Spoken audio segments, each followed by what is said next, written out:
The autumn wind swept through Anchorage with a bite that promised an early winter. October 1997 brought shorter days and a creeping darkness that seemed to settle into the bones of the city. Sarah Mitchell, a 34-year-old wildlife photographer, had lived in Alaska for 6 years, drawn by the raw beauty of the landscape and the solitude it offered. Her small apartment on the outskirts of town was filled with framed photographs of bears, wolves, and the endless stretches of wilderness that defined the state. She lived alone, worked freelance for various nature magazines, and kept mostly to herself, a routine that suited her perfectly until the day she simply vanished. If you're enjoying this story, please subscribe to the channel and let us know in the comments where you're watching from. Your support means everything to us. Sarah's neighbor, Mrs. Eleanor Hughes, noticed something was wrong on October 14th when Sarah's mail began piling up in the hallway. Eleanor was a retired schoolteacher who had lived in the same building for 20 years, and she prided herself on knowing the comings and goings of her neighbors. Sarah usually picked up her mail every evening without fail. By the third day, Eleanor knocked on Sarah's door. No answer. She pressed her ear against the wood and heard nothing, no footsteps, no radio, no signs of life. Concerned, she called the building manager, who reluctantly opened the door with his master key. The apartment was neat, almost unnaturally so. Sarah's camera equipment sat on the dining table, her hiking boots were by the door, and her jacket hung on the coat rack. The bed was made, dishes were clean and stacked in the drying rack, and there was no sign of a struggle or hurried departure. What struck the manager most was the half-drunk cup of coffee on the kitchen counter, still sitting in a small puddle of condensation. It looked as though Sarah had simply stepped out for a moment and never returned. Eleanor immediately called the Anchorage Police Department. Detective Marcus Reeves arrived within the hour, a weathered man in his late 40s with deep lines around his eyes from years of squinting against the Alaskan sun and snow. He walked through the apartment methodically, taking notes, opening drawers, examining the ordinariness of it all. Sarah's wallet was on the dresser, her identification and credit cards intact. Her car keys were on the kitchen counter. Her 1995 Toyota 4Runner sat in the parking lot below, covered in a thin layer of frost. "Any family?" Reeves asked Eleanor, who stood wringing her hands in the doorway. "A brother in Seattle," Eleanor said. "David Mitchell. I met him once when he visited last Christmas. They seemed close." Reeves contacted David Mitchell that evening. The call woke him at midnight Pacific time, and the detective heard the grogginess transform into panic within seconds. David caught the first flight to Anchorage the next morning, arriving at the police station with red-rimmed eyes and wrinkled clothes. He was 2 years younger than Sarah, a software engineer who lived a structured, predictable life, the opposite of his adventurous sister.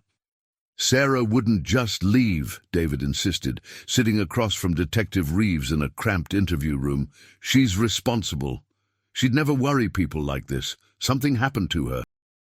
Reeves spread several photographs across the table, images from Sarah's apartment, her car, her work calendar. "Did your sister have any enemies? Anyone who might want to hurt her?" David shook his head slowly. "No. Sarah kept to herself.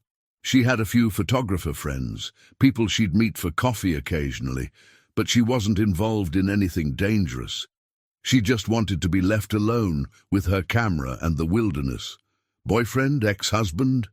There was someone a few years ago, before she moved to Alaska, a guy named Tom Hendricks. They dated for about a year in Seattle, but it ended badly. He became possessive, showed up at her apartment unannounced, called constantly. That's part of why she moved here, to get away from him." Reeves wrote the name down with deliberate strokes. "Do you know where Hendricks is now?" "Last I heard, still in Seattle, but I don't know for sure." The investigation expanded rapidly. Police interviewed Sarah's colleagues, the staff at the photography supply store she frequented, the barista at the coffee shop where she worked on her laptop every Wednesday morning. Everyone described her the same way: quiet, professional, kind, but reserved. No one reported seeing anything unusual in the days before her disappearance. The Seattle Police Department tracked down Tom Hendricks, who had a solid alibi.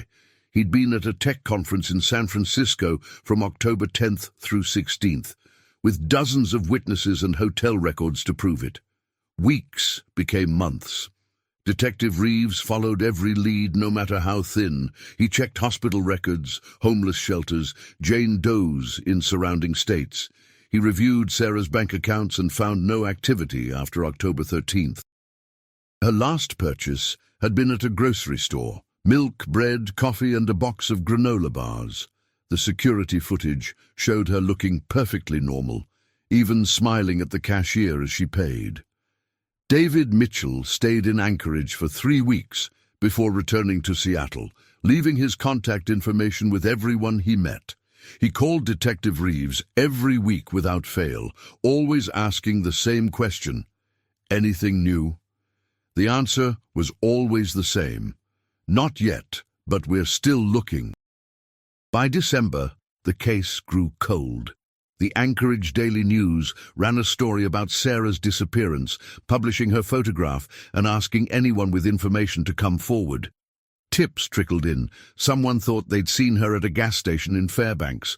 Another claimed she'd boarded a cruise ship in Seward, but none led anywhere. Sarah Mitchell had simply evaporated into the vast Alaskan wilderness, leaving behind only questions and a growing sense of dread. Eleanor Hughes couldn't shake the feeling that something terrible had happened.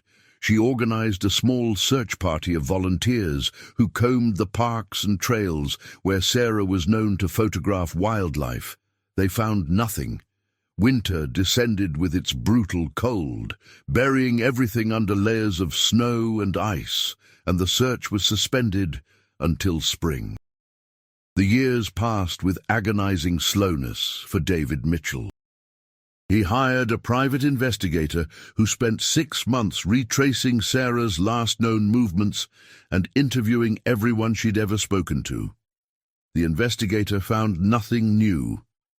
David created a website dedicated to finding his sister, posting updates and asking for help from the online community. He received messages of support and sympathy, but no useful information. Every birthday, every Christmas, every anniversary of her disappearance felt like reopening a wound that never healed. Detective Reeves retired in 1999, but he never forgot Sarah Mitchell. Her file remained on his desk until his last day, and he passed it personally to Detective Jennifer Park, a sharp young investigator who'd recently transferred from Juneau. Park reviewed the case thoroughly, impressed by Reeves's meticulous work, but frustrated by the lack of progress. She conducted several follow-up interviews and checked for any similar disappearances in Alaska, hoping to find a pattern. Nothing connected. By October 2000, Sarah had been missing for exactly 3 years. David Mitchell made his annual pilgrimage to Anchorage, visiting the police station and walking the streets his sister once walked, searching for something he couldn't name. Detective Park met with him, offering what little comfort she could. The case remained open, but realistically, the chances of finding Sarah alive diminished with each passing day.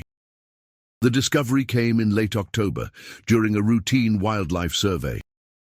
2 biologists from the Alaska Department of Fish and Game, Dr. Robert Chen and his assistant Laura Brennan, were documenting moose populations in a remote area approximately 80 miles northeast of Anchorage, near the edge of the Talkeetna Mountains. The region was rugged and largely inaccessible except by helicopter or a long, difficult hike. Few people ventured into this particular stretch of wilderness, especially as winter approached. They'd been hiking through dense spruce forest when Laura noticed something unusual, a structure partially hidden by overgrown vegetation and fallen branches. At first, she thought it might be a hunting blind or a forgotten cache.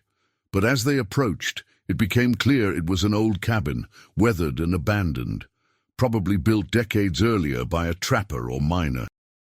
"Should we check it out?" Laura asked, adjusting her backpack. Dr. Chen hesitated. They were already behind schedule, and the afternoon light was fading, but scientific curiosity won out. 5 minutes, he said, just to document it. The cabin's door hung crooked on rusted hinges, and several windows were broken, allowing wind and animals inside. Dr. Chen pushed the door open carefully, and the smell hit them immediately. Damp wood, decay, and something else they couldn't quite identify. Laura pulled out her flashlight, sweeping the beam across the single-room interior. That's when they saw her. The body hung from a ceiling beam near the back of the cabin, suspended by a rope that had darkened with age and moisture. Time had reduced the remains to mostly skeletal form, dressed in what appeared to be outdoor clothing, a fleece jacket, jeans, hiking boots, the head tilted at an unnatural angle, and Laura gasped, stumbling backward into Dr. Chen. "Oh, God," she whispered. Dr. Chen pulled her outside, both of them breathing hard. He immediately radioed their base camp, reporting the discovery to the authorities. Within hours, Alaska state troopers arrived by helicopter, along with a forensics team from Anchorage. The area was secured, and investigators began the grim work of documenting the scene. The cabin itself offered few clues. It had been abandoned for years, possibly decades. There was no furniture except for a collapsed cot in one corner, no supplies, no personal belongings except what was on or near the body. The rope appeared to be standard climbing rope, the kind available at any outdoor supply store. Forensic investigators carefully photographed everything before cutting down the remains and transporting them to the state medical examiner's office in Anchorage. Detective Jennifer Park was called to the scene the following day. She stood in the small cabin, trying to understand what had happened here. The location was incredibly remote. No roads, no trails, no reason for anyone to be here unless they were specifically looking for isolation. How had someone found this place? And why? The medical examiner's preliminary report arrived within a week. The remains were female, approximately 30 to 40 years old, at time of death, height and build, consistent with Sarah Mitchell's description. Dental records confirmed what everyone had already begun to suspect. After 3 years, Sarah Mitchell had been found. But the manner of death raised more questions than it answered. The rope showed signs of weathering consistent with having been exposed to the elements for an extended period. The position of the body, the knot, the height of the suspension, everything suggested suicide. Yet there were inconsistencies that troubled the investigators. Sarah's hiking boots were still tightly laced, with no scuff marks on the walls or floor that might indicate a struggle or last-minute hesitation.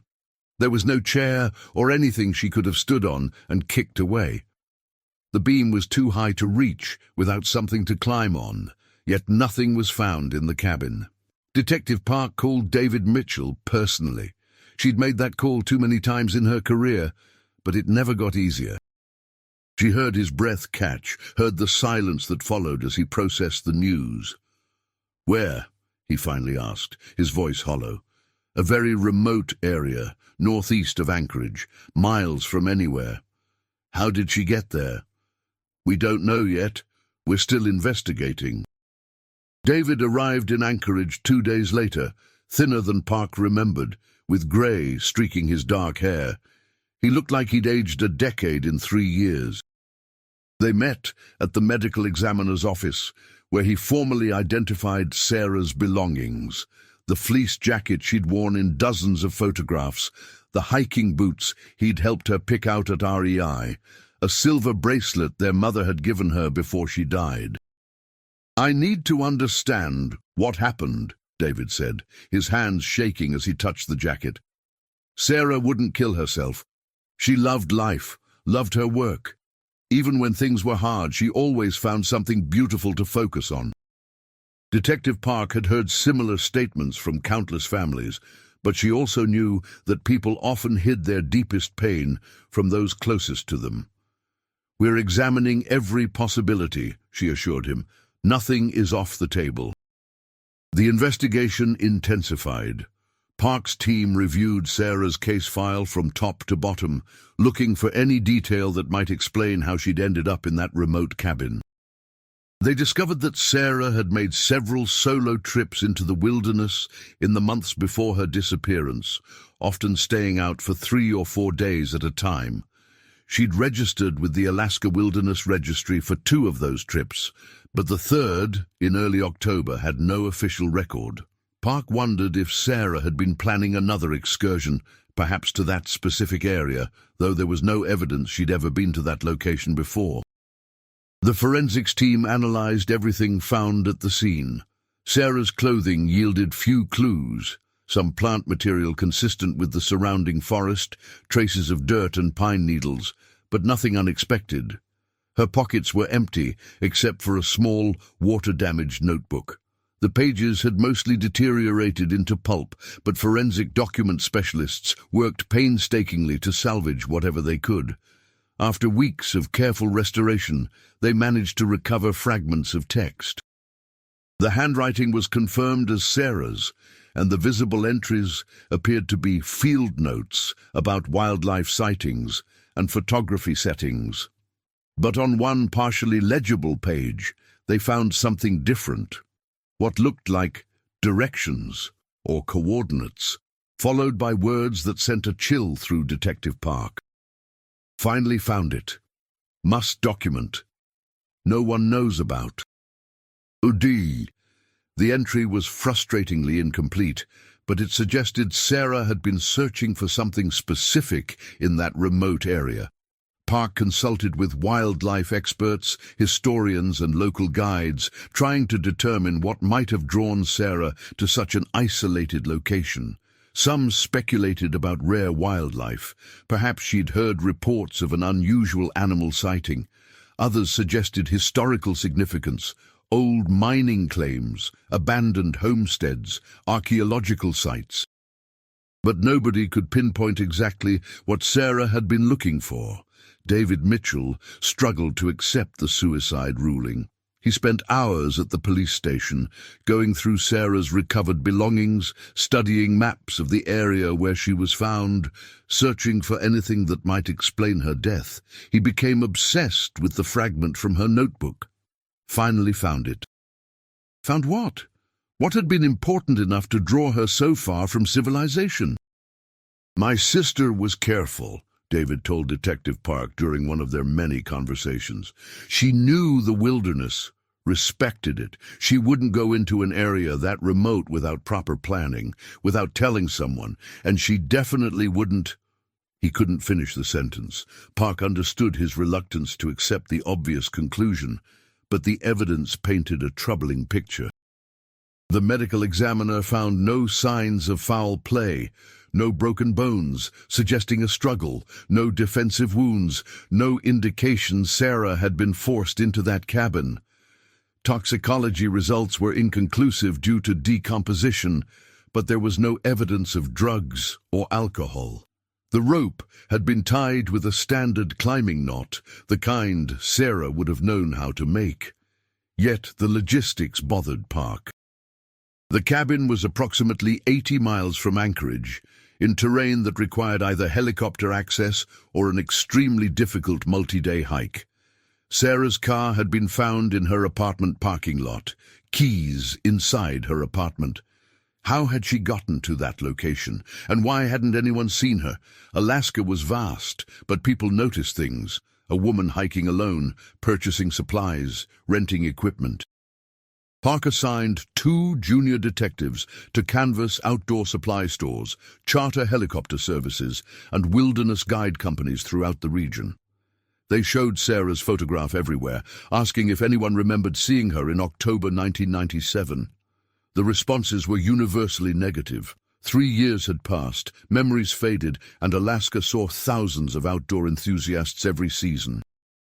The investigation took an unexpected turn when Detective Park received a call from a man named Russell Tate, a former wilderness guide who'd been living in Fairbanks since 1998.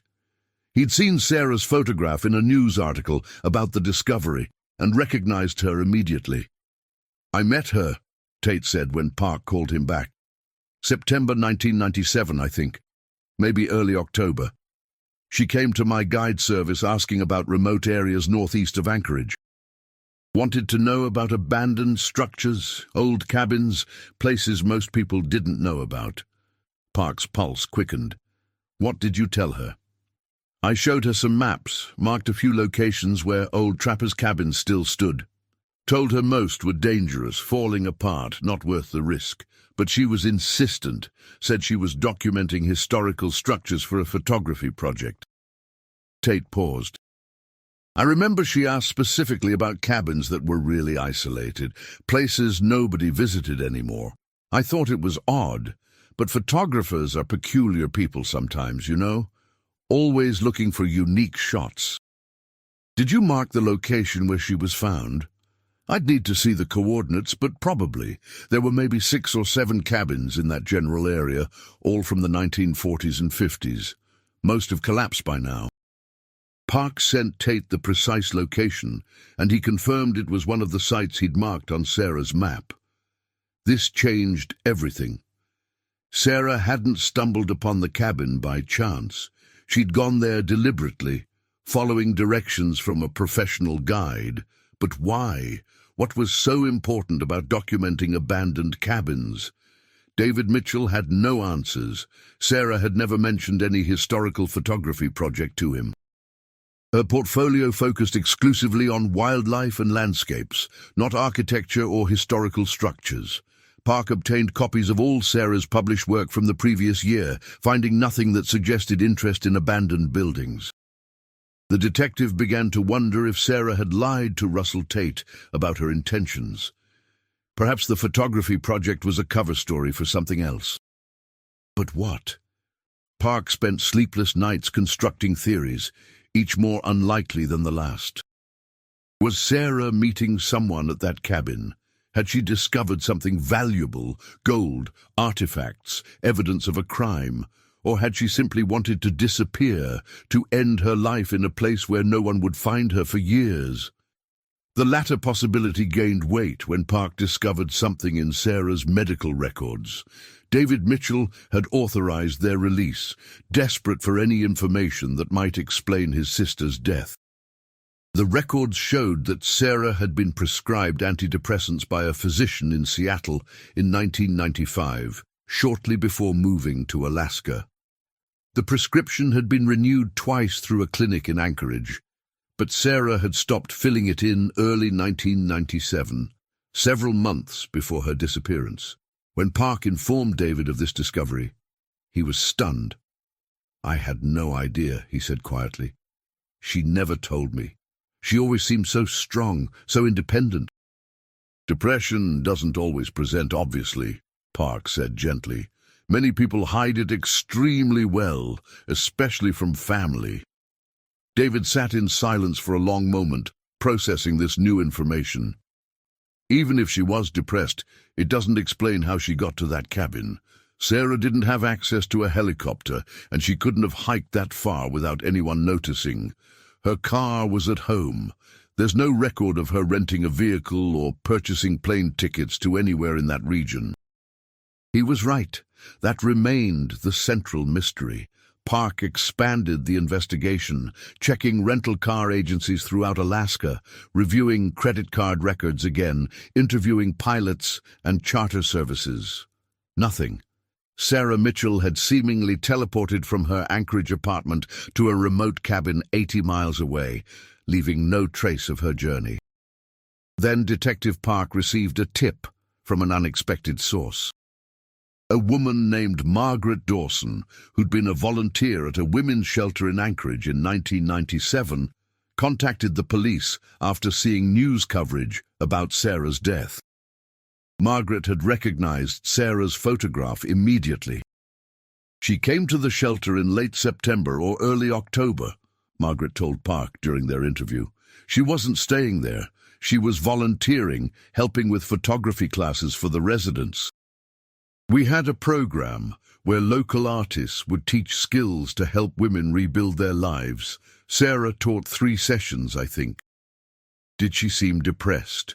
Troubled? Margaret considered the question carefully. Not openly. She was quiet, a bit withdrawn, but I assumed that was just her personality. The women loved her.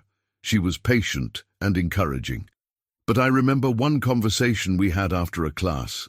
She said something that stuck with me, though I didn't think much of it at the time. What did she say? She said she understood what it felt like to want to disappear, to start over somewhere nobody could find you. I thought she was just empathizing with the women at the shelter, many of whom were hiding from abusive partners. But looking back, maybe she was talking about herself. This revelation added another layer to the mystery.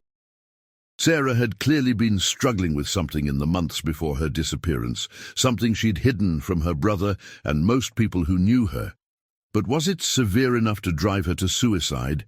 And how did it explain the logistics of reaching that remote cabin?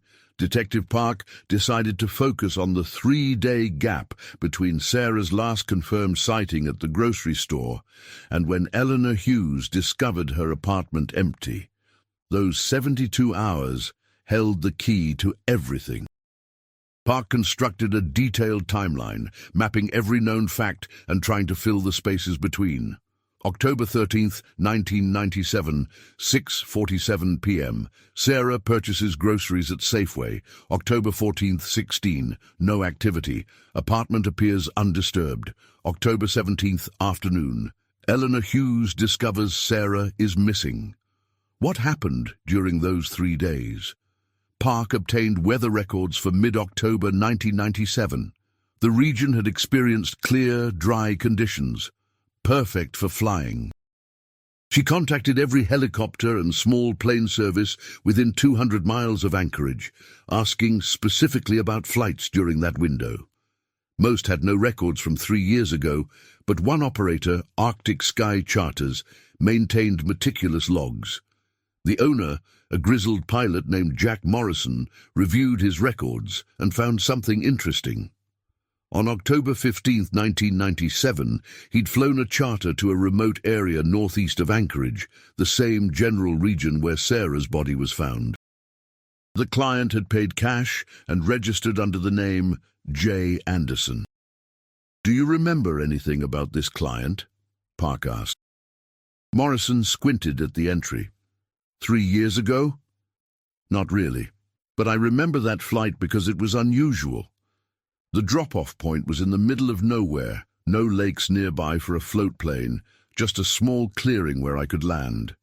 The client had me wait 30 minutes, then flew back out. Wait 30 minutes? Not hours or days? Exactly 30 minutes. I checked my watch because I was charging by the hour. The client went into the woods with a backpack, came back exactly 30 minutes later, and we flew back to Anchorage. Man or woman? Morrison frowned. You know, I assumed it was a man at the time, but thinking back, I'm not certain. The client wore heavy outdoor gear, a thick jacket, hat pulled low. Didn't say much. Paid cash, which wasn't unusual back then. Park showed him Sarah's photograph. Morrison studied it carefully, then shook his head. Could be, but I honestly can't say for sure. It was 3 years ago, and I fly dozens of people every month. This was the break Park had been searching for, but it raised as many questions as it answered. If Sarah had chartered that flight under a false name, why? And what had she done during those 30 minutes in the wilderness? Morrison's records showed the flight had landed approximately 12 miles from where the cabin stood. Sarah could have hiked that distance, but why would she leave and then return, unless she hadn't been alone? The possibility that someone else had been involved, either helping Sarah or harming her, suddenly seemed more plausible. Park's team examined the cabin again, this time with fresh eyes. They found no evidence of a second person, but 3 years of weather and animal activity could have erased such traces. David Mitchell latched onto this new information with desperate hope. "This proves something else happened," he insisted. "Sarah wouldn't register under a false name unless she was afraid of someone. Maybe she was meeting someone at that cabin. Maybe there was a struggle and someone staged it to look like suicide." Detective Park remained cautious. "It's possible, but we need to be guided by evidence, not speculation. The medical examiner found no signs of foul play. But the logistics, how she got there, why she used a fake name, what she was doing, none of it makes sense for a suicide." Park couldn't disagree. Every answer seemed to generate more questions. The investigation took another unexpected turn when Detective Park received a package in the mail. It arrived at the police station without a return address, postmarked from Anchorage. Inside was a single photograph, slightly faded, but clearly showing Sarah Mitchell standing in front of a cabin, the same cabin where her body had been found. Park's hands trembled as she examined the image. Sarah was alive in this photo, smiling slightly, her camera hanging around her neck. The trees in the background showed autumn colors, consistent with October. Someone had taken this picture, which meant Sarah hadn't been alone at that cabin. On the back of the photograph, written in pencil, were 3 words. She found it. Park immediately contacted David Mitchell and showed him the photograph. He stared at it for a long time, tears streaming down his face. "That's Sarah," he whispered. "That's definitely her. But who took this picture? And what did she find?" The photograph was sent to the forensics lab for analysis. Experts confirmed it had been taken in 1997, based on the film type and development method. Fingerprints on the photo were smudged and unusable. The handwriting on the back was analyzed, but couldn't be matched to anyone in the existing database. Park became convinced that someone out there knew exactly what had happened to Sarah Mitchell. Someone who had been with her that day, someone who had information but was choosing to remain anonymous. She held a press conference, appealing directly to this person. "If you have information about Sarah Mitchell's death, please come forward. You're not in trouble. We just need to understand what happened. Her family deserves answers." The response came 3 days later, not through official channels, but through another anonymous package. This one contained a cassette tape, the kind used in handheld recorders. Park played it immediately, and Sarah's voice filled the room, clear, deliberate, heartbreaking. "My name is Sarah Mitchell, and if you're listening to this, it means I'm gone. I want my brother David to know that what I'm about to do isn't his fault. It's not anyone's fault. I've been planning this for months, maybe years, if I'm being honest with myself. I'm tired. I'm so tired of pretending everything is fine when it's not. I'm tired of waking up every day and feeling nothing. The antidepressants didn't help. Therapy didn't help. Moving to Alaska didn't help. I thought the wilderness would heal me, that beauty and solitude would be enough. But they're not." Park heard David's sharp intake of breath beside her. The recording continued. "I found this cabin through a guide named Russell. It's perfect, remote, forgotten, a place where I can just disappear. I don't want to be found right away. I don't want David to spend years searching for me, hoping I'll come back. But I also can't bring myself to make it easy.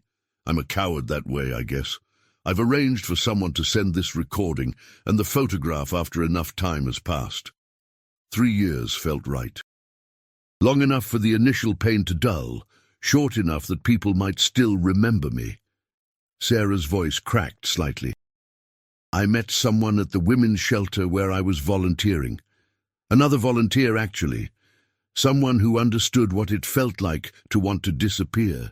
We became friends, bonded over our shared darkness. I told this person about my plan, and they agreed to help. Not with the act itself, but with the aftermath." They flew me to the location, took the photograph, and promised to send it when the time was right. They tried to talk me out of it, but I'd already made up my mind. The recording paused, and they could hear Sarah taking a shaky breath. I know everyone will ask why. Depression isn't always about one thing. It's not about a bad childhood or a failed relationship or a traumatic event, though I've had my share of all three. It's about waking up every single day and having to convince yourself that life is worth continuing. It's about feeling like you're watching the world through thick glass, unable to truly connect with anything or anyone. It's exhausting, and I'm done being exhausted. Another pause, longer this time. David, I love you. You're the best brother anyone could ask for. I'm sorry I couldn't be strong enough to stay.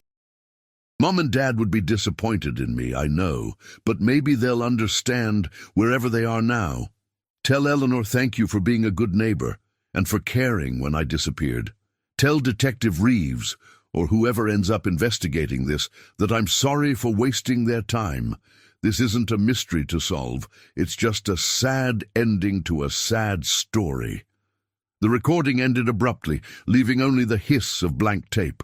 David sat motionless, his face ashen. Detective Park stopped the cassette player, unsure what to say. After a long silence, David spoke, his voice barely above a whisper. I should have known. I should have seen the signs. I'm her brother. How did I miss this? Depression is invisible to most people, Park said gently. Even trained professionals miss it sometimes. Your sister went to great lengths to hide what she was feeling. But she had someone helping her, David said, suddenly angry. Someone who knew what she was planning and helped her do it.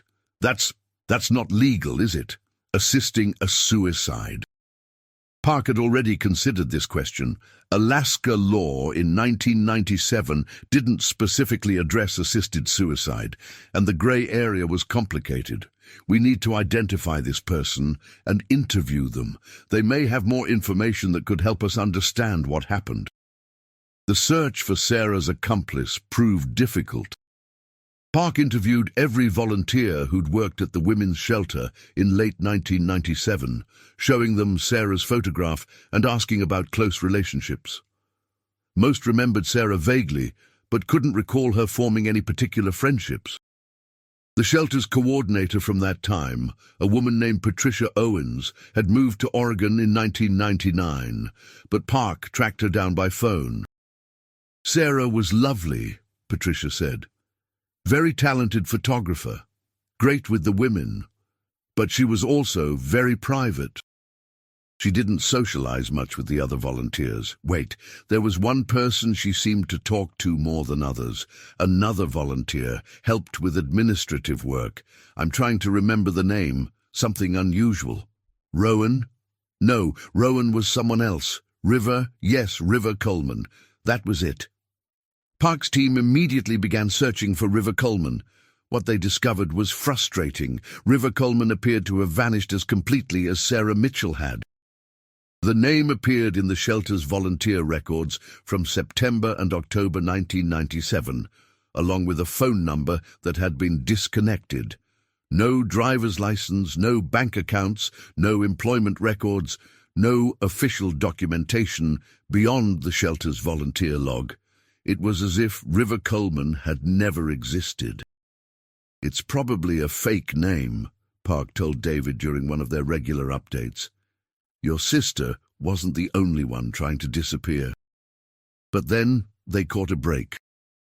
One of the women who'd been staying at the shelter in 1997, Tracy Williams, contacted the police after seeing news coverage about the case. Tracy had stayed at the shelter for 6 weeks in the fall of 1997, escaping an abusive relationship, and she remembered both Sarah and River vividly. River was kind, Tracy said when Park interviewed her, always checking on us, making sure we had what we needed. But there was something sad about her too, like she was carrying around a heavy weight. I saw her and Sarah talking together a lot, usually outside during breaks. They seem to understand each other in a way most people don't. "Can you describe River?" Park asked. "Mid-30s, maybe. Short, dark hair, brown eyes, average height. She usually wore jeans and flannel shirts, nothing remarkable, but I remember her hands. She had long, thin fingers with short nails. Artist's hands, I always thought, though I don't know if she was an artist." Tracy's description was helpful, but not enough to track someone down, especially someone using an alias.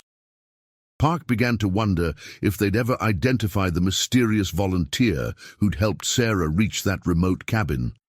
Then, 2 months after the recording arrived, Detective Park received a phone call that changed everything. The caller asked to speak to her specifically, refused to give a name, and said only, "I'm the one who helped Sarah Mitchell. I need to tell you what really happened."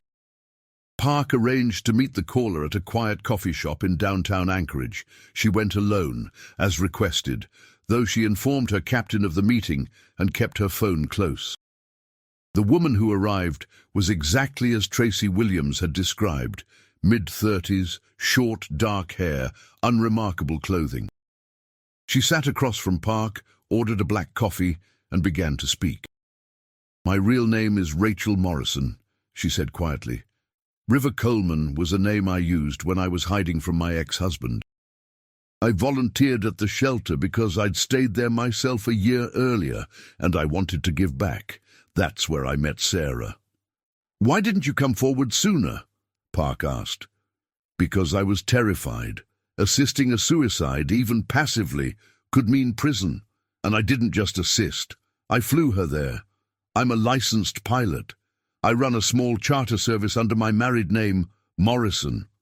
She paused. "Jack Morrison is my ex-husband. When you interviewed him about the October 15th flight, I knew it was only a matter of time before everything came out."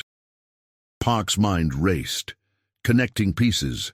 Jack Morrison, who'd flown Jay Anderson to the remote location. But he'd said the client returned after 30 minutes. "You told your ex-husband you were the client." "I told him I needed to check on some equipment I'd left in the wilderness after a previous trip. He didn't ask questions. Jack and I were separated but still working together sometimes. I flew Sarah out there, but I didn't go with her to the cabin. I waited by the plane for exactly 30 minutes, like she asked. When she came back, she seemed calm, almost peaceful. She said she'd found the perfect place and thanked me for helping. Then I flew her back to Anchorage and dropped her at a parking lot where she'd left her car." "Wait," Park interrupted. "She came back with you? She didn't stay at the cabin?" Rachel nodded. "That's what I've been trying to tell you. That flight on October 15th was a reconnaissance trip. Sarah wanted to see the cabin, to make sure it was as remote and forgotten as Russell Tate had described. She took photographs, explored the area, then came back.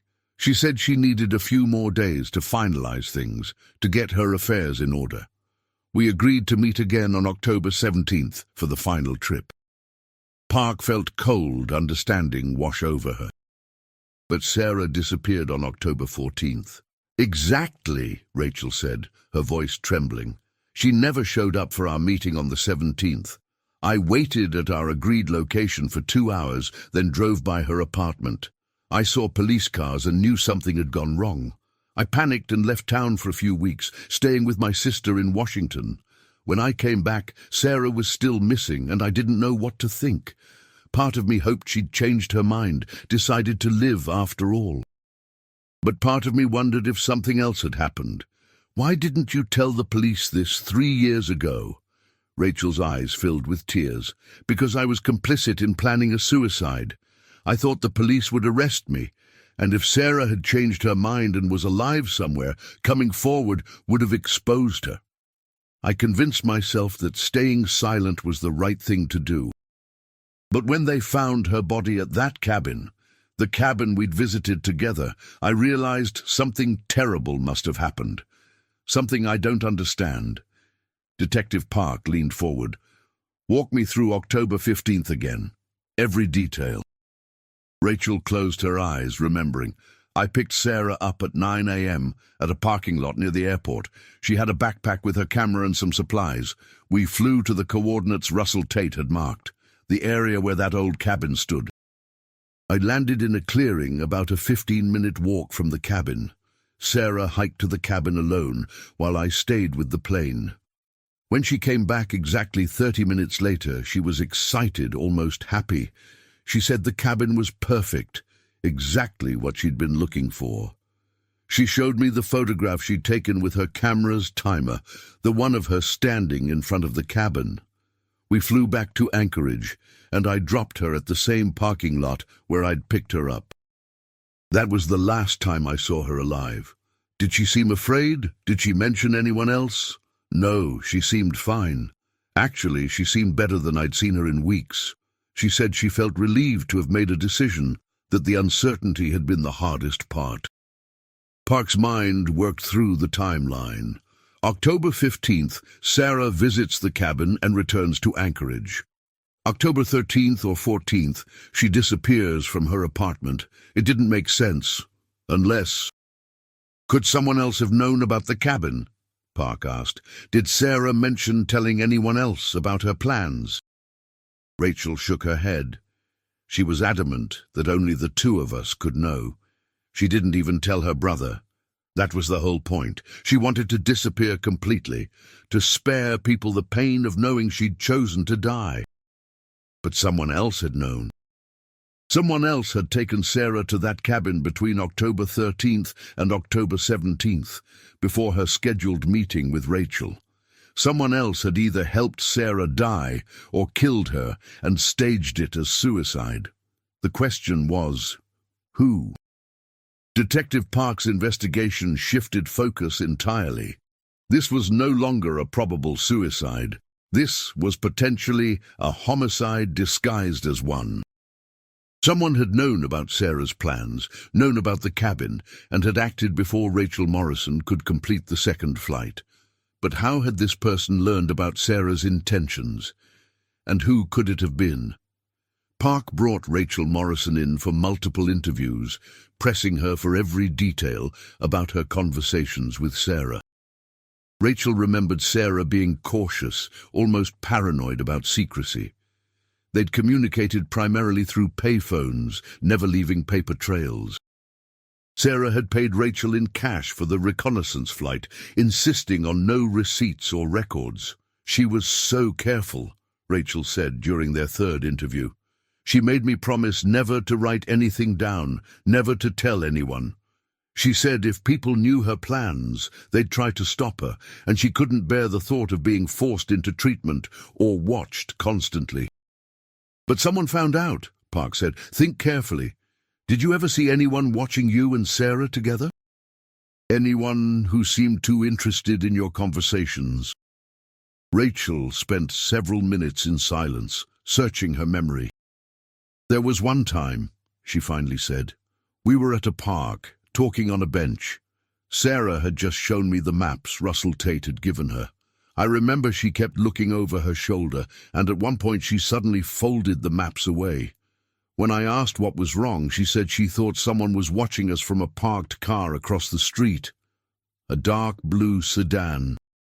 But when we looked again, the car was gone. Sarah said she was being paranoid, that her depression was making her suspicious of everything. Did you see the driver? No, and I'm not even sure there really was someone. Sarah was in a fragile mental state. She could have been imagining it.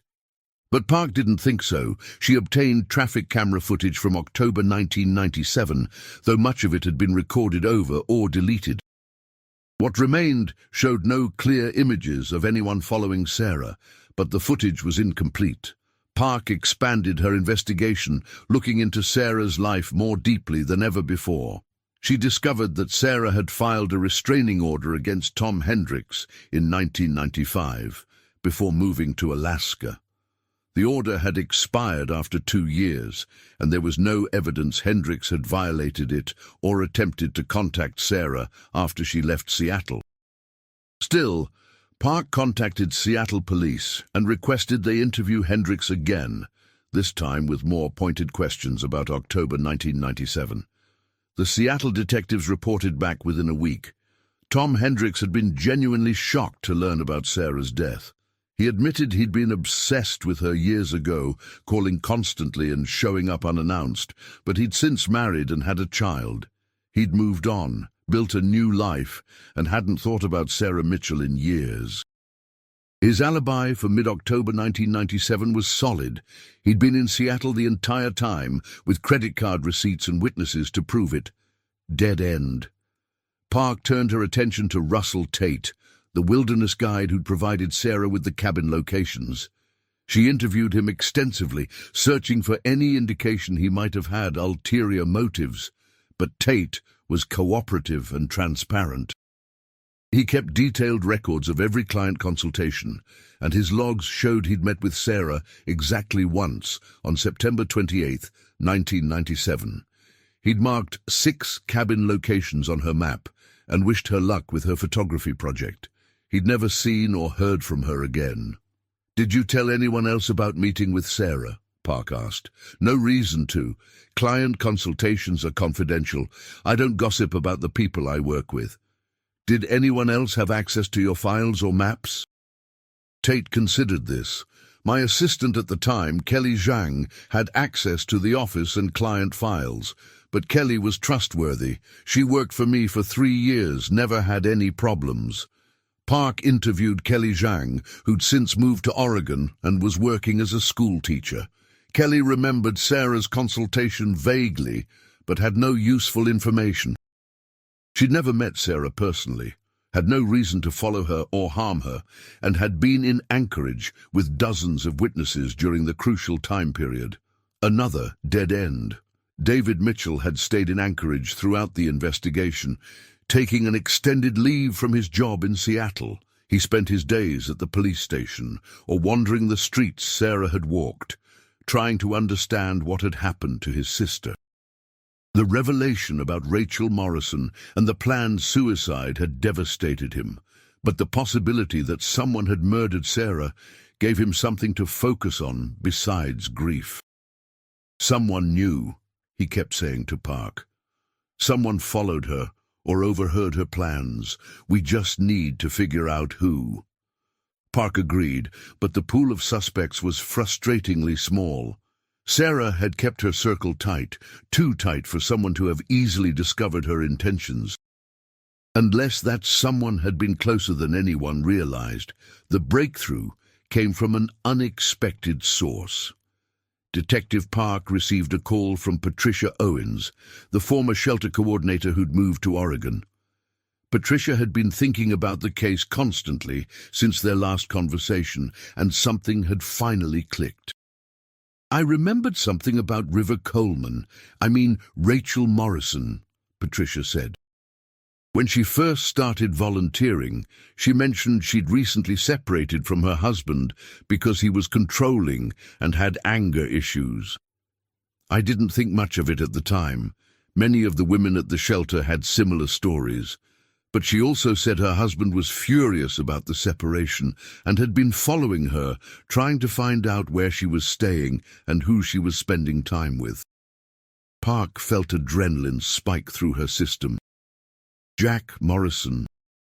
"I never knew his name, but if Rachel's ex-husband was following her and she was spending time with Sarah, then he would have seen them together.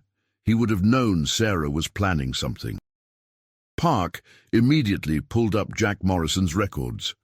He was the pilot who'd flown the October 15th reconnaissance flight, the one who'd claimed not to remember his client clearly. But what if he'd been lying? What if he'd recognized his ex-wife despite her disguise and had become curious about what she was doing? The detective drove to Arctic Sky Charters and found Jack Morrison in his hangar working on engine maintenance. He was a big man, over 6 feet tall with broad shoulders and weathered skin. When Park identified herself and asked to speak with him again, she noticed his jaw tighten. "I already told you everything I know about that October flight," he said, not meeting her eyes. "I need to ask you about your relationship with Rachel Morrison." His hands stilled on the wrench he'd been holding. "What about it?" You were separated in 1997, correct? And you were upset about the separation? That was years ago. Ancient history. Did you follow Rachel? Try to find out who she was spending time with? Jack set down the wrench and turned to face Park fully. His expression was unreadable. I was going through a hard time.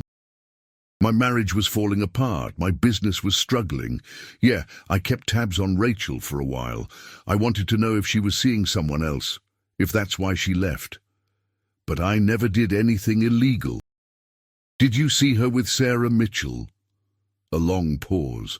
I saw her with someone a few times, a woman. They met at coffee shops, parks. I didn't know who she was or what they were talking about. I assumed it was just a friend. But you followed them, once or twice. I was curious. Then I stopped because it was pathetic, and I knew it. I started going to therapy, trying to deal with my anger issues. By October, I'd mostly let go of the whole thing. Mostly? Jack shifted uncomfortably. Look, when Rachel chartered a flight under a fake name on October 15th, I knew it was her. I recognized her voice, her mannerisms, even with the heavy clothes and hat. I didn't say anything because I figured she had her reasons. But yeah, I was curious about what she was up to. Curious enough to follow up. What are you suggesting? Park kept her voice level. I'm suggesting that you recognized Rachel on October 15th. You were curious about why she was flying to a remote location with another woman, and maybe you decided to investigate. Maybe you flew back to that location a few days later and found Sarah Mitchell at the cabin. Jack's face flushed red. That's insane. I didn't do anything to that woman. I didn't even know who she was until you started investigating this case. Can you prove where you were between October 13th and 17th? October 13th and 17th of 1997? That was 3 years ago. How am I supposed to remember my exact whereabouts from 3 years ago? Flight logs, calendar, credit card receipts, anything. Jack grabbed a battered filing cabinet and pulled out a thick folder of old records. He flipped through pages until he found October 1997. Here. October 13th, I flew supplies to a fishing lodge near Kenai. Got back late afternoon. October 14th, maintenance day. I was here at the hangar all day and my mechanic can confirm that. October 15th, I flew Rachel and her client. October 16th and 17th, I had 2 charter flights to different locations, both documented right here with client signatures and payment records. Park examined the records carefully. If they were accurate, Jack Morrison had been accounted for during the critical time period, but something still bothered her. On October 14th, when you were doing maintenance, was anyone with you the entire time? My mechanic, Tommy Rivera, was here until about noon. Then he went to lunch and ran some errands. I was alone from about noon to maybe 4 or 5. Long enough to make a quick flight. Jack's eyes widened. You think I flew to that cabin, killed Sarah Mitchell and flew back all during my maintenance day? That's crazy. The flight logs would show... He stopped abruptly. Would show what? Nothing, never mind. But Park had caught it. You're thinking about something. What is it? Jack hesitated, clearly torn. Finally he spoke. Look, I didn't do this, okay? But I'll admit, after the October 15th flight with Rachel, I was curious. On October 14th, when I was alone at the hangar, I pulled up the coordinates from Rachel's flight and looked at them on a map. I thought about flying out there to see what was so interesting about that location, but I didn't. I swear I didn't. I just looked at the map and wondered. But you thought about it. Thinking isn't a crime. Park wasn't sure she believed him, but without physical evidence or witnesses placing him at the cabin, she couldn't charge him with anything. She left the hangar with more questions than answers. David Mitchell was waiting at the police station when Park returned. Well? He asked hopefully. Jack Morrison is a person of interest, but I can't prove he did anything. His alibi has gaps. and he admits to being curious about the cabin location, but that's not enough for an arrest. David slumped in his chair. So, we're back to nowhere. Not nowhere. We're narrowing down the possibilities. But privately, Park was frustrated. Every lead seemed to hit a wall. She decided to approach the case from a different angle, focusing on the cabin itself. Why that particular cabin? What had made it special enough for Sarah to choose it as the place she wanted to die? Park drove to the cabin with a team of forensic specialists, determined to find something they'd missed during the initial investigation. They spent 2 days combing through the structure and surrounding area, using metal detectors, ground-penetrating radar, and luminol to search for any traces of evidence. On the second day, one of the technicians found something interesting beneath the cabin's floorboards, a small metal box, badly rusted but still intact. Inside were several items: a faded photograph of a woman and child from the 1940s, a letter written in Norwegian, and a small gold locket. Park had the letter translated. It was from a woman named Ingrid Hansen, written to her sister in 1947. The letter spoke of loneliness, isolation, and the difficulty of living in the Alaskan wilderness while her husband worked a distant mining claim. The final paragraph was haunting. I cannot continue this way. The darkness is too heavy, the silence too loud. By the time you receive this letter, I will have joined mother and father in peace. The locket contained a photo of the same woman from the photograph. Park did some historical research and discovered that Ingrid Hansen had indeed lived in that cabin in the late 1940s. She'd disappeared in the winter of 1947, and her body had never been found. Most people assumed she'd gotten lost in a snowstorm or fallen through ice, but reading the letter, Park wondered if Ingrid had taken her own life somewhere in the vast wilderness. Had Sarah somehow known about Ingrid's story? Had that been the attraction of this particular cabin? Not just its remoteness, but its history, as a place where another desperate woman had sought escape. Park showed the letter to David Mitchell. He read it slowly, tears streaming down his face. Sarah would have loved this, he whispered. She was drawn to sad stories, tragic histories. She once told me she felt connected to people from the past, who'd suffered silently, whose pain had been forgotten by time. Is it possible she knew about Ingrid Hansen, that she'd researched the cabin's history? I don't know. Sarah did a lot of research for her photography, looking into the history of locations before she shot them. But she never mentioned anything like this to me. Park had the team search Sarah's apartment again, this time specifically looking for any historical research materials.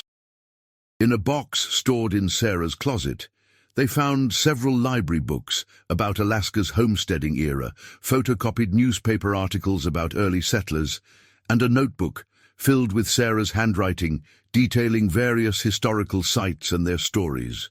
On one page, dated September 20th, 1997, Sarah had written, Ingrid Hansen cabin, woman disappeared 1947, suspected suicide, remote location, rarely visited, perfect solitude. Below that, she'd written coordinates that matched the cabin's location exactly, so Sarah had known about Ingrid's story. She'd chosen the cabin deliberately, drawn to its tragic history, but this still didn't explain how someone else had learned about Sarah's plans and gotten her to the cabin 3 days before her scheduled meeting with Rachel Morrison. Unless Sarah had gone there twice. The thought struck Park suddenly. What if Sarah hadn't waited for Rachel? What if, after the October 15th reconnaissance trip, Sarah had decided she couldn't wait 3 more days?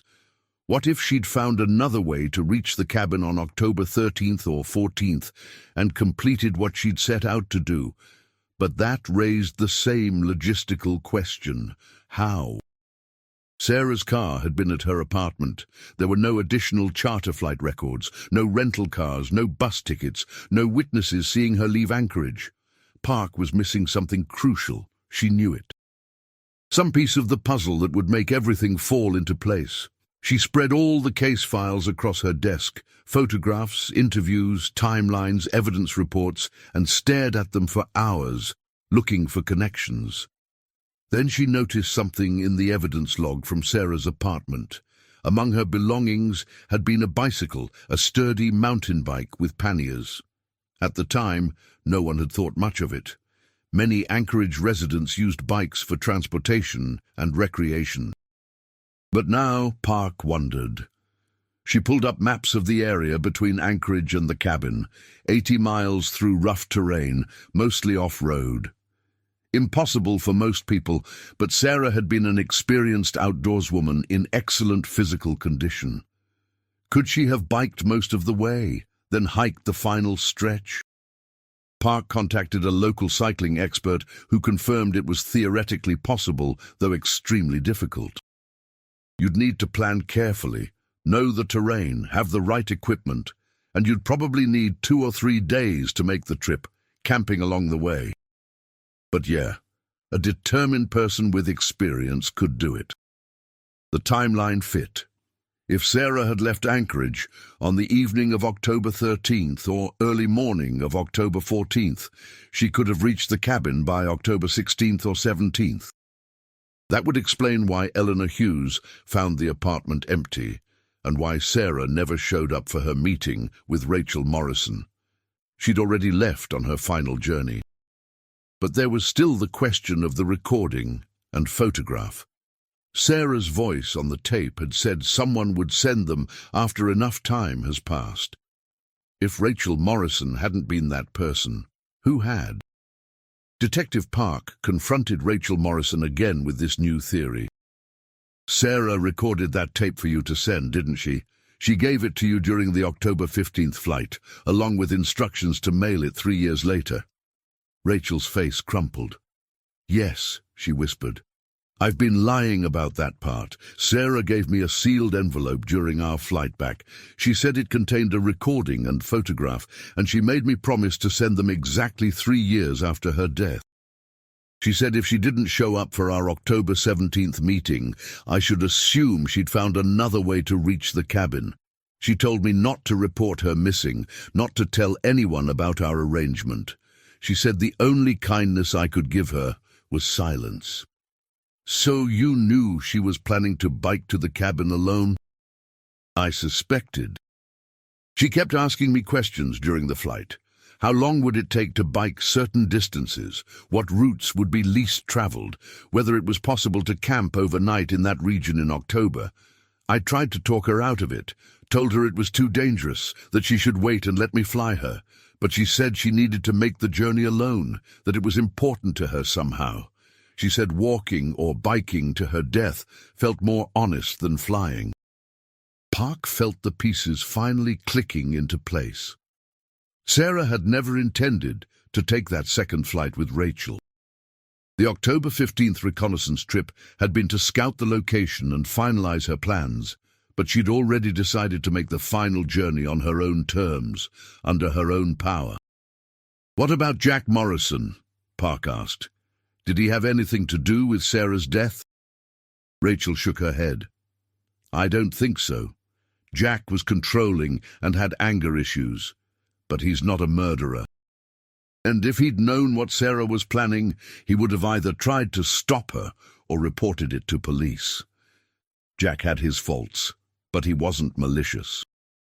Park returned to the evidence, this time focusing on the bicycle theory.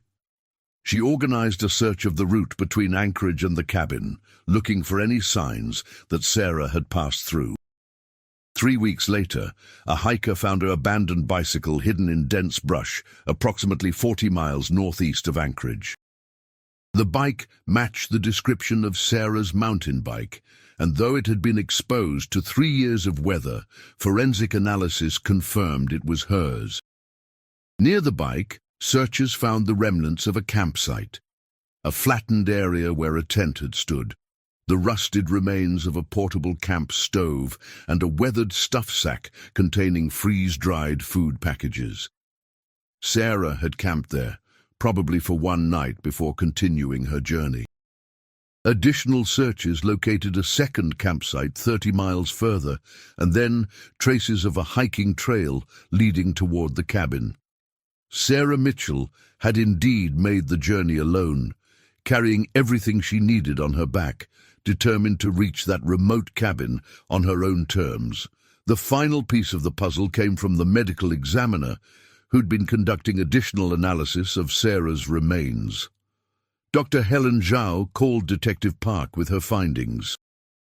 "I've been bothered by something since we first examined the body," Dr. Zhao said. "The rope showed significant weathering, consistent with 3 years of exposure. But when I looked more closely at the knot and the point of suspension, I noticed something interesting. The rope had been tied and retied several times before the final knot was secured. You can see the stress marks and fiber patterns." "What does that mean?" "It suggests Sarah stood there for a while, preparing herself. She tied the rope, untied it, tied it again. This is actually common in suicide cases. The person goes back and forth, struggling with the final decision. It takes tremendous determination to complete the act." "So, you're certain it was suicide?" "Based on all the evidence, yes. There are no signs of force, no indication anyone else was present." Sarah Mitchell biked nearly 80 miles through wilderness, camped alone for at least 2 nights, hiked the final stretch to that cabin, and then spent what was probably hours or even days inside before she finally worked up the courage to end her life. This was entirely self-directed. Park sat in silence, processing this information.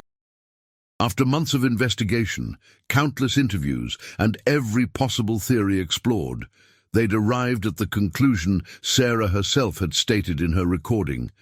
This wasn't a mystery to solve, just a sad ending to a sad story. She called David Mitchell to her office and shared everything they'd discovered: the bicycle route, the campsites, the evidence of Sarah's solitary journey. David listened without interruption, his face expressionless until Park finished. Then he broke down completely, sobbing with a grief that had been held back too long. "I keep thinking about her," he said when he could speak again. "Biking all that way alone, carrying a rope, camping by herself, knowing what she was going to do, how scared she must have been, how lonely. And I wasn't there. I didn't even know she needed help." "Your sister worked very hard to hide her pain," Park said gently. "She didn't want to be saved. She'd made her decision, and she saw it through with remarkable determination. In a tragic way, it shows how strong she was." "Strong." David's voice was bitter. "Killing yourself isn't strength, it's giving up. Or it's ending unbearable suffering," Park said quietly. "I'm not saying what Sarah did was right or wrong.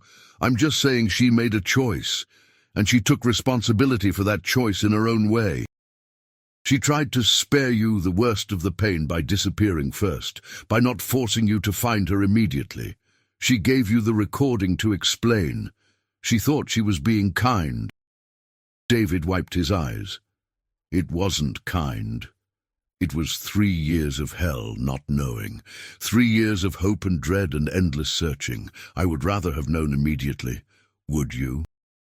Or would you have spent 3 years blaming yourself, replaying every conversation, wondering what you could have done differently?" "I'm doing that anyway." "I know, but maybe with less intensity. Maybe the time and distance gave you some protection." David wasn't sure he believed that, but he was too exhausted to argue. He'd spent 3 years searching for his sister, and now that he'd found her, or rather found the truth about what happened, he felt strangely empty. The mystery had been solved, but it brought no peace, no closure, only a deeper understanding of Sarah's pain and the lengths she'd gone to escape it. The case was officially closed in December 2000. The medical examiner ruled Sarah Mitchell's death a suicide, noting the extensive planning and deliberate isolation involved. Detective Park wrote a detailed report documenting every aspect of the investigation, from the initial disappearance through the discovery of the body and the subsequent revelations about Sarah's final journey. Rachel Morrison was not charged with any crime. The district attorney determined that her actions, while ethically questionable, didn't meet the threshold for criminal prosecution. She provided transportation for what Sarah claimed was a photography excursion and had honored Sarah's request to send a recording years later. Neither action constituted assisted suicide under Alaska law. Jack Morrison was cleared of any wrongdoing. Despite his curiosity about his ex-wife's activities and his admission of briefly following her, there was no evidence connecting him to Sarah's death. Eleanor Hughes, Sarah's neighbor, attended a small memorial service that David organized in Anchorage. She brought flowers and photographs she'd taken of Sarah over the years, casual snapshots of them chatting in the hallway, Sarah leaving for one of her photography trips, Sarah returning with camera equipment and a quiet smile. Eleanor had known something was wrong, had sensed Sarah's sadness, but like everyone else, she hadn't understood the depth of it. "I wish I'd asked more questions," Eleanor said to David after the service. "I wish I'd been nosier, more intrusive. Maybe if I'd pushed harder, she would have opened up. Or maybe she would have pulled away completely," David replied. Sarah was good at protecting her privacy. She would have found a way to keep her secret, no matter what. In the months following the case's resolution, David Mitchell struggled to move forward. He returned to Seattle, but found it impossible to resume his old life. Everything reminded him of Sarah, coffee shops where they'd met, hiking trails they'd explored together, the phone that no longer rang with her occasional calls. He started seeing a therapist who specialized in grief and complicated loss. "Your sister's death wasn't about you," the therapist told him during one session. "It wasn't about anything you did or didn't do. Depression is an illness, and sometimes that illness wins despite everyone's best efforts. You couldn't have saved Sarah because she didn't want to be saved. But I should have tried harder. I should have known." "Known what?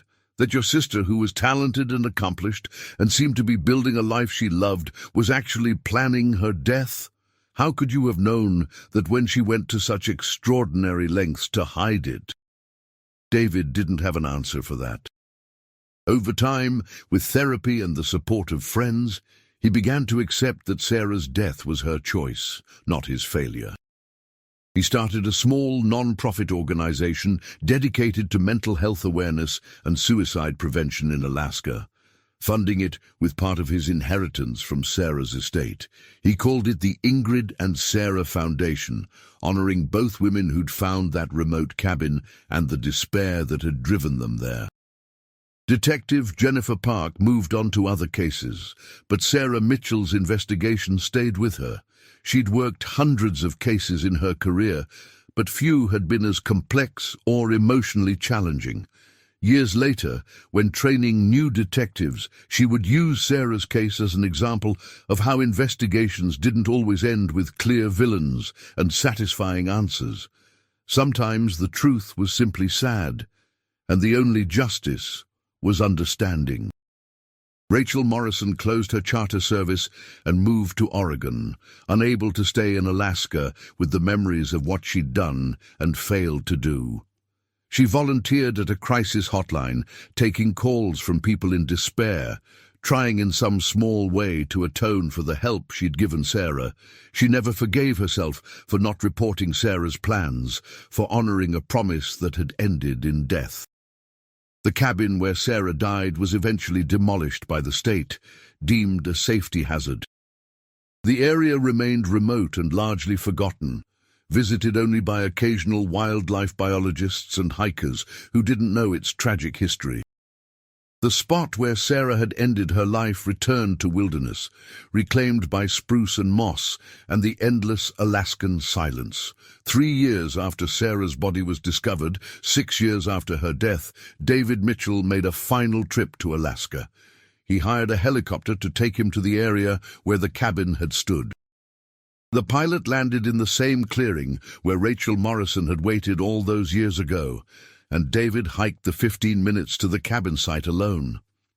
Nothing remained except the foundation stones and a rectangular depression where the structure had been.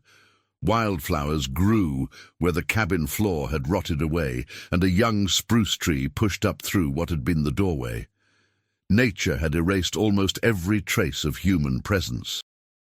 David stood there for a long time, trying to feel some connection to his sister, some sense of her presence in this place she'd chosen as her final destination. But he felt nothing except the wind and the vastness of the wilderness surrounding him. Sarah was gone, truly and completely gone, and this place held no answers he hadn't already found. Before leaving, he pulled out a small bronze plaque he'd brought with him. He debated whether to place any memorial at this site, worried it would glorify suicide or encourage others seeking similar escapes. But ultimately, he decided that Sarah deserved to be remembered, and this place, however tragic, was part of her story. The plaque read simply, Sarah Mitchell, 1963-1997, talented photographer, beloved sister, may she find the peace she sought. He secured the plaque to one of the foundation stones, said a quiet goodbye, and walked back to the waiting helicopter. As they lifted into the air, David looked down at the clearing, watching it shrink and disappear into the endless forest. He felt something release inside him, not closure exactly, but acceptance. Sarah's story was over, and he could finally let her rest. The helicopter turned south toward Anchorage, and David Mitchell began the long journey back to his life, carrying Sarah's memory, but no longer carrying the crushing weight of unanswered questions. He would never fully understand why his sister had chosen death over life, but he'd learned that some questions have no satisfying answers. Sometimes people are simply lost to darkness that others can't see or comprehend. As the Alaskan wilderness rolled beneath him, vast and indifferent and beautiful, David thought about Ingrid Hansen and all the others who'd sought escape in remote places, who'd struggled with pain that overwhelmed their will to continue. He thought about the fine line between strength and surrender, between courage and despair, and he thought about his sister pedaling through wilderness toward her chosen end, determined and alone, and finally, terribly free. The helicopter flew on through the afternoon light, leaving behind the forest and the silence and the small bronze plaque that marked where one woman's long journey had ended, 80 miles from home, 3 years from discovery, hanging inside an abandoned cabin that no longer existed except in memory and grief.